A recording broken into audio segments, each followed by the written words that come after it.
विवाह नहीं हुआ तब तक वो ब्रह्मचारी है। तो ब्रह्मचारी का बहुत जल्दी फल प्राप्त होता है। जो भी काम करेगा ना वो पूजा पाठ संध्या वो बहुत जल्दी लगेगा। अगर उस धन को आपने सतमार्ग में नहीं लगाया तो वो धन आपका कोई काम नहीं आएगा। इसलिए धनाधर्मम तो देखो यहाँ लगाओगे उस धन को, अच्छे कर्मों में लगाओगे, धनाधर्मम तो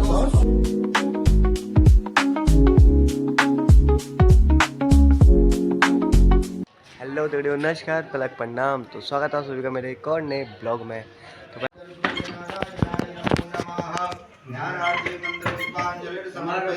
नैवेद्यं निवेदयामि आचमनीयं जलं समर्पयामि तदनन्तरं हरि ओम जपं विधाय हरि ओम गृणी सूर्याय नमः ओम गृणी सूर्याय नमः ओम गृणी सूर्याय नमः ओम गृणी सूर्याय नमः ओम गृणी सूर्याय ओम जलम आदाय भुया अंदर जमद बीच देखो ना पहले ऐसा है ना, पहले उसने छेद किया ना यार, सब गड़बड़ हो गया है। कोई बात नहीं, डालो डालो लड्डू डालो। अरे यार ये तो ऐसे तूने नहीं छिड़ाया कान, छिड़वाए हैं। नहीं मैं इसके लिए नहीं कर रही हूँ। तो इसके लिए तो कर दिया है। छेद दिया, हाँ छेद दिया भाई। डालो डालो लड्डू डालो। छेद दिया, ऐसे कान तो बिल्कुल नरम है। बोल शंकर भगवान की जय, मंगला देवी मैया की जय। लगुन बजाओ।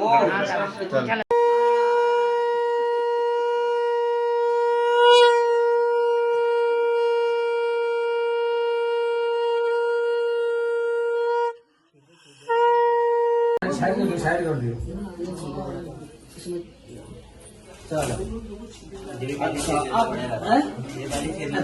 अब देखो कुर्ता उतारना पड़ेगा, कहीं गलती करके तुम पहली कारण से आ रहे हो। धारण करते समय दाहिना हाथ ऊंचा उठाना है, ऐसे हाथ उठाना है। भगवान को सुन। ओम कृष्ण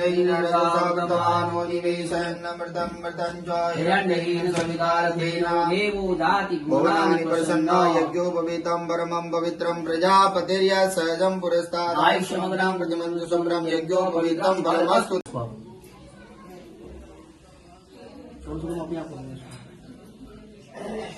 इधर आओ, ऐसे हाथ में होगा,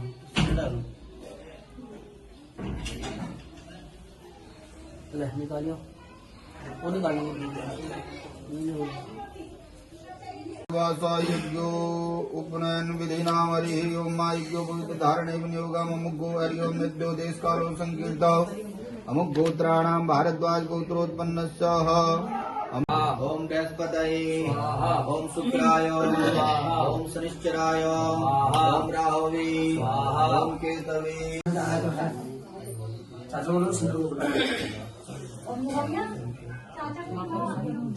कान में दिया, उठा कान में दिया दक्षिण। अच्छा अच्छा आओ त्रिभुवन जी।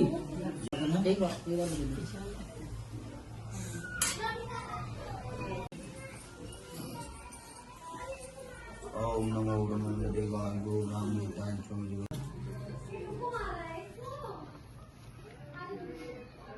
तो आप अधिकारी बन गए हो, तो आप अपने घर में पूजा पाठ कर सकते हो, ठीक है। और उसके बाद दूसरी बात ये, अड़ोस पड़ोस में क्या, कई इष्ट मित्रों में कई ऐसी दुर्घटना हो जाती है, दूषित कार्य हो जाते हैं, जैसे हमको ऐसी चीज बनाना पड़ता है, तो आज तक आपको अधिकार नहीं था, तो आप वहाँ के अधिकारी बन गए, ठीक है। अब जनेऊ का विशेष एक ही लक्ष्य है कि इसको पहनने के बाद गायत्री का स्मरण करना चाहिए। लोग प्रार्थना करता हूँ, यही गायत्री का मूल मंत्र है, ठीक है। तो उसके बाद में जब ये जनेऊ पहनते हैं, अब उसके बाद में क्या है, वर्ष में एक ही बार जनेऊ बदली जाती है। कब? रक्षा विधान में, जब हम राखी नहीं करते हैं तब बदली जाती है, अन्यथा कभी नहीं। अकस्मात अगर कभी खंडित हो गई, टूट गई, तो एक अलग विषय है।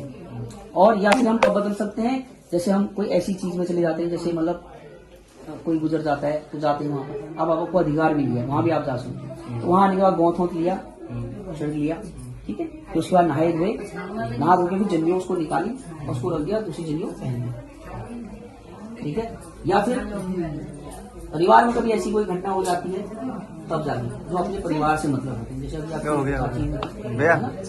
ठीक है। तो ये चीज क्या है। और अब गायत्री को देखो कैसे, अगर आपको समय मिले सुबह तो ठीक है, कि तो दिन में सही, कि तो शाम को आए मुहात में टेरेस में तौलिया गमछा या कुछ भी लपेटा, भगवान के यहाँ जो बत्ती जलाई, आसन तुम्हारे घर में बैठे, भगवान के अपनी इष्ट का नाम लिया। तो इसको कैसे करते हैं देखो, निकालो जनेऊ, बताता हूँ आपको। जनेऊ ऐसे निकाली और जनेऊ कमर से नीचे भी नहीं होनी चाहिए। ये देखो कमर से नीचे अशुद्ध माना गया है, तो जनेऊ अगर नीचे ज्यादा लंबी हो तो वहां पर ऐसी ब्रह्मगांठ लगाई जाती है। कैसी? ये देखो ये, ठीक है, ब्रह्मगांठ। तो ऐसे निकालो, यहाँ से निकालो, आगे से निकालो, हृदय से। अब आपने निकाली, अब इसको ऐसे रखो, ठीक है। ये हमारा एक लपेटा, फिर ये 4 उंगली में रखो, ये हो गया। हाँ करो, ऐसे हो गया। फिर इसमें और यहाँ हृदय पे, हृदय कहाँ हुआ? लेफ्ट सीधे, राइट हैंड से ऐसे, फिर ऐसे, फिर उसको ले आओ ऐसे, बस। अब इसको यहाँ हृदय पे, बाएं में हमारा तो क्या होता है यहाँ पर? हाँ, जो धड़कता है। और हृदय में कौन होते हैं? भगवान, प्रभु, इष्ट देव है ना, हमारे यहाँ स्मरण होते। तो यहाँ पे हृदय पर रखे बड़े भाव से स्मरण। पहले तो 108 बार, अगर 108 बार नहीं तो 27 बार, तब भी विधान बताया। तो 27 बार गायत्री का स्मरण किया, ठीक है, मन ही मन। तो उसके बाद में अपना उसको रख दिया। लुप्त नहीं करना चाहिए, लुप्त माने विलोप। पहनने के बाद आपने उसका विलोप करते तो क्या फायदा? और पहनना चाहिए। आप उसका नियम पालन नहीं कर पाते हो, कोई बात नहीं, क्योंकि समय को देश काल की हिसाब से चलना चाहिए, लेकिन फिर भी जितना हो जाए करना चाहिए। तो इसमें ऐसे रख के 27 बार करना चाहिए। बाकी पंडित जी आपको और ज्ञान देंगे, ठीक है। अनुष्ठान का मतलब एक तो गृहस्थी होता है और एक बिना गृहस्थी होता है। मतलब जब तक उसका विवाह नहीं हुआ तब तक वो ब्रह्मचारी है। तो ब्रह्मचारी का बहुत जल्दी फल प्राप्त होता है। जो भी काम करेगा ना वो, पूजा पाठ संध्या, वो बहुत जल्दी लगेगा, ठीक है। क्योंकि सबसे बड़ी शक्ति हमारी ब्रह्मचर्य पालन की है, ठीक है ना। तो उसके पालन की है, उसमें जो विद्यार्थी जीवन होता है ब्रह्मचर्य, ठीक है ना। तो तब विवाह नहीं हुआ तब तक हमको बड़े नियम से अच्छे से अपने मतलब अपने लिए, अपने कर्मों को बढ़ाने के लिए कुछ ना कुछ नियम करने चाहिए। वो नियम ये है, जैसे आप सुबह प्रातःकाल उठ जाते हो तो संध्या बंधन आदियों से निवृत्त हो जाते हो, ठीक है। और वैसे जैसे शयन करते हैं तो बेड ना सोए, धरती में सोना चाहिए, ठीक है। अपने से बड़ा व्यक्ति कोई सिंहासन पे बैठा तो उसके साथ में नहीं बैठना चाहिए, नीचे बैठना चाहिए, मतलब उसका सत्कार है, ठीक है। ब्रह्मचर्य के नियम है ये। और बासी खाना ना खाओ, 6 घंटे के बाद खाना बासी हो जाता है, फिर वो विलीन हो जाता है, उसमें पता नहीं कैसे कैसे कीटाणु मतलब किस तरह की वस्तुएं गिर जाती हैं। क्योंकि हम उस चीज का पालन करके चलेंगे तो हमारे शरीर में एक ऊर्जा पैदा रहेगी, ऊर्जा रहेगी तो हम सक्षम हो जाएंगे। जैसे सूर्य के बाद तेज है, ऐसा तेज हमारे शरीर में होगा। जहाँ भी आप जाओगे तो तुरंत आकर्षण होगा, रिस्पेक्ट होगी, आइए, क्योंकि आपके चेहरे का तेज, आपके अंदर एक ऊर्जा पैदा हो जाएगी, ठीक है ना। उसके बाद फिर समय के हिसाब से भोजन करना चाहिए।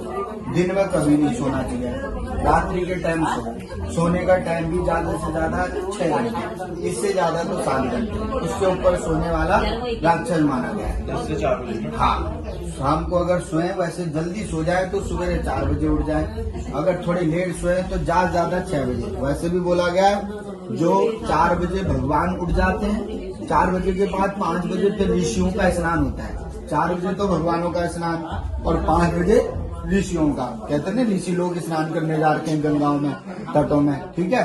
तो 5 बजे के बाद 6 बजे तक मनुष्य स्नान, किसका? मनुष्य स्नान।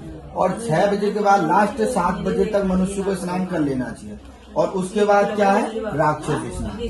अगर 7 बजे के बाद जो उठता है तो स्नान करता है तो राक्षस स्नान माना गया है। कल की यह लीजिए है वो बात, सूर्य भगवान तेज हो जाता है, प्रदूषण इकट्ठा हो जाता है, तो उसके बाद मन क्या है ना, शरीर के अंदर वो जो सवेरे का ऊर्जा होती है वो नहीं मिलती। सवेरे 4, 5, 6 बजे का जो टाइम है, ये आपका एक विशेष टाइम भगवान ने दे रखा है। और वास्तविक रूप से आजकल सबसे पहले जिसने ये कर्म कर लिया ना, वो कभी फेल नहीं होगा, गारंटी के साथ। सवेरे 4 बजे उठ के जो पढ़ाई करेगा, वो दिमाग में ऐसी बैठेगी ना पढ़ाई, वो भूलेगा ही नहीं, पक्की बात है यार। क्योंकि दिन में कह रात को भी चहचहबाजी, तो सवेरे क्या शांत माहौल होता है, वातावरण शुद्ध होता है। जो आप पढ़ोगे, जो आप काम करोगे, वो आपको तुरंत फल उसका मिलेगा। तुरंत शीघ्र जल्दी मतलब हो जाएगा। सवेरे चाहे भजन भी करोगे तो उसका भी कुछ और ही आनंद होगा। आप कभी भी देख लेना, सवेरे जल्दी उठ के नहा धोके एक मन की शरीर की तरंगें ही अलग हो जाएंगी सवेरे के टाइम। तो इसलिए 7 बजे के बाद जो होता है वो राक्षस स्नान कहलाया गया है। ठीक है, ये नियम है। उसके बाद माता पिताओं के स्पर्श होता है। सवेरे जब उठते हो नहा धो करके तो सबसे पहले धरती को प्रणाम करना चाहिए। समुद्र वसने देवी पर्वत स्थित मंडले विष्णुपति नमस्तुभ्यं पाद स्पर्शम चमस्तुभ्यं। ये भगवान विष्णु की धर्मपत्नी मानी गई है धरती देवी। ठीक है ना। इसके पादों को हम स्पर्श करेंगे तो हमारे चलने से या हमारे सोने से या किसी प्रकार से भी कोई कीट कीटों आदि हमारे पैरों से कुचल जाते हैं तो मर जाते हैं। तो वो भी एक पाप है। ठीक है, हम जान के तो नहीं कर रहे लेकिन अनजाने में हो जाता है तो पाप ही है। लेकिन उसके लिए भगवान ने उसके लिए कुछ बता रखा है उपाय भी। अगर इस पाप से निवृत्त होना है तो आपको संध्या करनी पड़ेगी। आपको संध्या करोगे तो सारे पाप तुम्हारे कट जाएंगे। इसलिए जो भी ब्राह्मण है या ठाकुर है कोई भी है वो संध्या इसीलिए भगवान। वैसे तो जन्मनो जायते शूद्रो कर्मणो द्विजोच्यते, जन्म से सब शूद्र हैं। कोई चाहे ब्राह्मण हो, तुम हो, मैं हूँ, कोई हो, वो गीता में लिख रहे बात। क्योंकि सूत्र का मतलब ये होता है कि जन्म से हमको कोई पता नहीं होता हम क्या है क्या नहीं है। लेकिन जब हम कर्म करना प्रारंभ करते हैं तब हमको पता लगता है हम क्या है। तो इसलिए अगर देखो ब्राह्मण चाह दांत प्याओ और खूब बकरू का काट का उन्हें मान से खा, वो ब्राह्मण की बात है। वो तो सूत्र वो मोड़ना है वो। और सूत्र है वो सवेरे उठ के भगवान का भजन कर रहा है, अच्छे कर्म कर रहा है तो वो ब्राह्मण है। ये स्पष्ट लिख रखा है। तो जन्म में सब शूद्र थे, अगर अच्छे कर्म करेगा तो वो ब्राह्मण है। वो अच्छा कर्म कर रहा है इसलिए उसको उत्तमोत्तम ब्राह्मण बताया गया है। तो इसलिए ऐसे आदमी को कर्म करने चाहिए कि जो हमको अच्छे लग रहे हैं लेकिन जो सामने वाला है उसको भी अच्छा लगे। ठीक है, किसी को गाली गलौज ना दे। ठीक है, मैंने आपको सारे नियम बता दिए। अब लास्ट में क्या है, एक बात ये बोली गई है कि बहुत बड़ा पेड़ हो गया, सब कुछ ज्ञान हो गया, आपको हमने सब बता दिया। संध्या करनी, उठना है, कैसे स्पर्श करना है, बासी निशाना, सवेरे के टाइम कैसे उठना है, संध्या भजन करना है, माता पिता के चरण स्पर्श, बड़ों का आदर सत्कार, बड़ों के साथ में नहीं बैठना है, उनसे नीचे बैठना है। ठीक है नहीं। लास्ट में सब कुछ होने के बाद हमारे में बोला है कि विद्या ददाति विनयम विनया अददाति पात्रत्वा पात्रत्वा धन आपनोति और धना धर्मम ततो सुखम। आप सब कुछ होने के बाद आप क्या मांगना चाह रहे हो? सुख। क्योंकि सुख सबको चाहिए है ना। दुख तो कोई मांगता नहीं। कुंती ने दुख मांगा तो भगवान ने कहा भाई मेरे पास तो दुख है ही नहीं है और तू दुख क्यों मांग रही है मेरे से। तो कुंती ने भगवान को एक जवाब दूं, इतने वर्ष तक मैंने आपकी तपस्या करी सिर्फ आपके दर्शन के लिए। किसके लिए? भी मेरे को आपके दर्शन हो जाएं। तो भगवान ने कहा मेरे पास भगत तो बहुत है लेकिन तेरे जैसा कोई भगत भी नहीं है, इसलिए मैं तेरे पास दर्शन देने के लिए अपने स्पर्श से तेरे पास धरती में आया हूँ तेरे को दर्शन देने। तो तू दुख क्यों मांग रही है? कारण क्या है? भी बहुत वर्षों से तू मेरा नाम जप रही है, भजन कर रही है, मुझे पाना चाह रही है और मैं आ गया हूँ, लेकिन लास्ट में आने के बाद तूने मांगा तो क्या मांगा? दुख मांगा। इसका कारण बता। तो क्या कहा कुंती ने? प्रभु मैं दुख इसलिए आपसे मांग रही हूँ, अगर मैं सुख मांग लूंगी तो बहुत ज्यादा मेरे अंदर अहम हो जाएगा, बड़प्पन आ जाएगा। मैं कुछ नहीं देखूंगी, छोटा कौन बड़ा कौन, डबल बेड का गद्दा होगा, बढ़िया ऐसो आराम होगी, तो मैं आपको कहाँ याद कर पाऊंगी। क्या बोली? मैं आपको कहाँ, क्योंकि भाई सब सुख मिल जाएगा तो भगवान को कौन भजेगा। अरे जहीं हमको चोट लगे, हम गिरेंगे, ठोकर लगी, तुरंत याद आते ओह राम हे माँ लगी, मतलब तो कहीं दुख हो कहीं याद हो, सुख में याद नहीं कौन को। अरे सुख है मौज करो, अपने ऐश कराओ, दुनियादारी ऐसी वो मजे में रहते हैं। तो इसलिए भगवान ने कहा तूने बहुत अच्छी बात कही है, मैं तेरे से परम सुख की संपत्ति मांगता हूँ और तू ऐसा ही भजन कर। उसने कहा लास्ट में प्रभु जब भी मेरे को आपका दर्शन करना हो तो आप तुरंत मेरे सामने पधार जाना, तुरंत। इसलिए मैं दुख मांग रही हूँ कि जब भी मेरे को किसी चीज की आवश्यकता हो आप मेरे सामने खड़े हो जाना। तो भगवान ने उसको आशीर्वाद देके चले गए।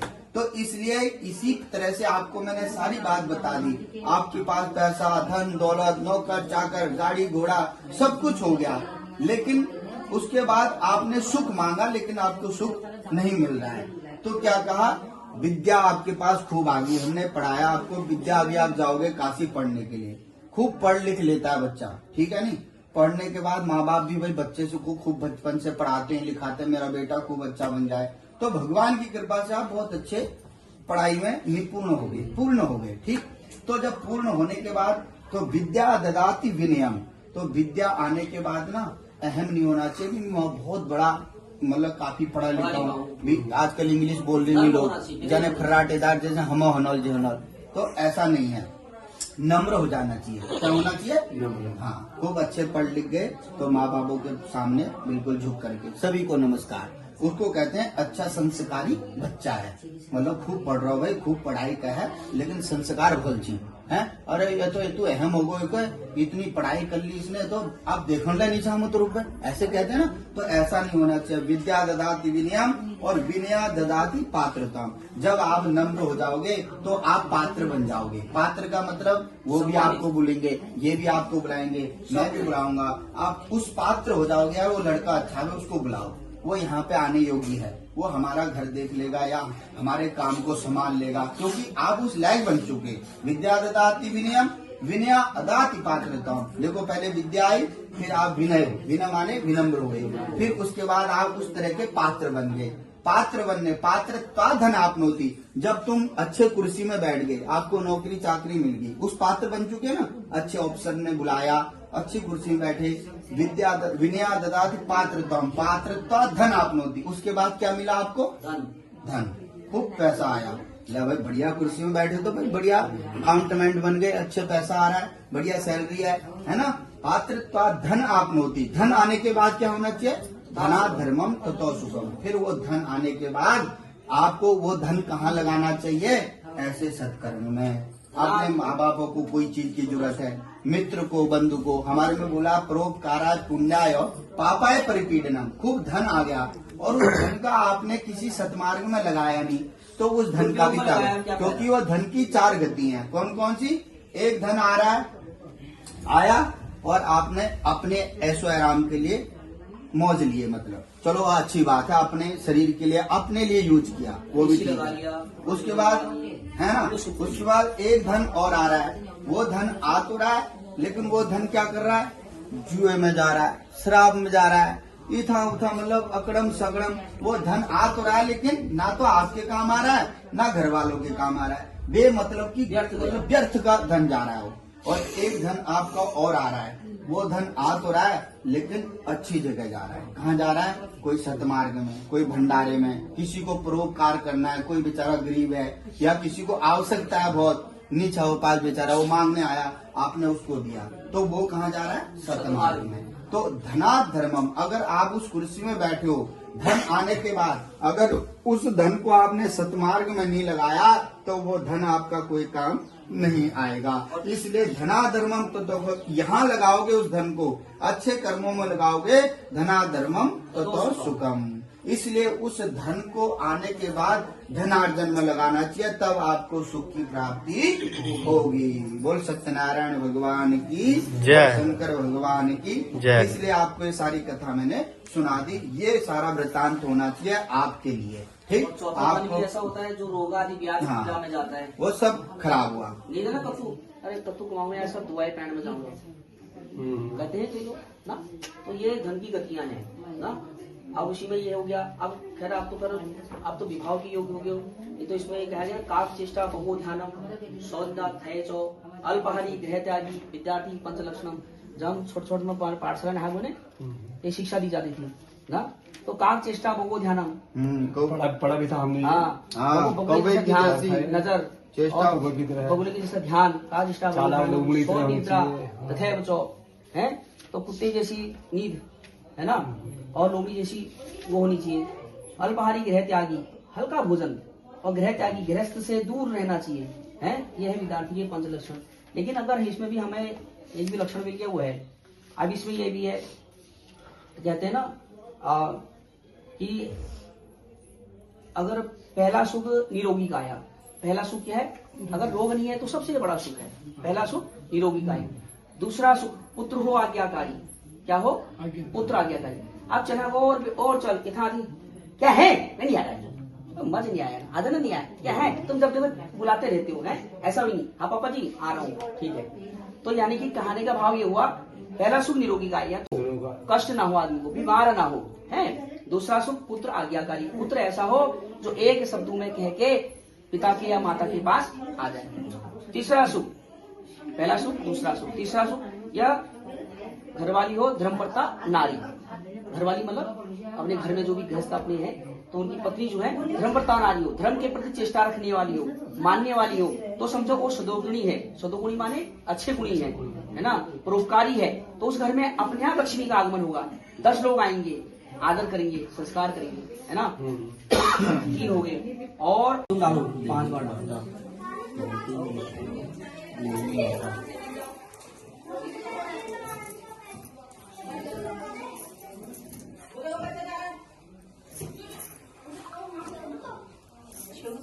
चलो। और कौन कौन है देने वाले, आओ। ऐसे ना हो जाए। 2 बार या 5 बार ऐसे डालो। भिक्षाम देना, हाँ भिक्षाम दे, भिक्षाम शाम नहीं, ऐसे करके सबसे जो बड़ी है उनको दीर्घ माता, जो छोटी है उनको कनिष्ठ माता ना।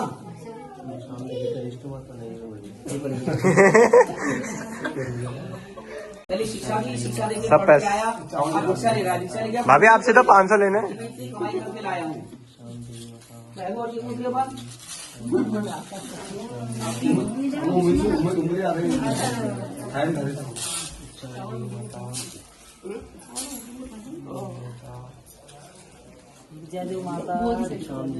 बोलते रहो, भिक्षाम देही कनिष्ठ मातु, जो बड़ी है उनको दीर्घ मातु। भिक्षाम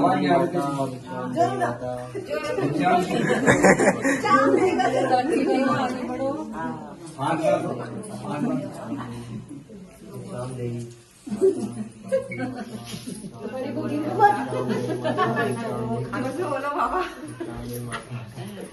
ऐसे भिक्षा नहीं मिलेगी तो जोर से बोलना पड़ेगा। सुना कानों में भी नहीं जा रहा है। माता भिक्षाम अब नोट पड़ेंगे, हम नोट पड़ेंगे। आवाज आई नोट की देर भी देगी अभी। बाहर भी घूम के आ जाना। हाँ नहीं तो कम हो जाएंगे। तो आप जाएंगे भिक्षा मांगने। इधर कुछ इधर से आना वापस ऐसे इधर से। हाँ आ जाना इधर से वापस आना। सबसे भिक्षा लेंगे और उसके बाद वापस आ जाएंगे।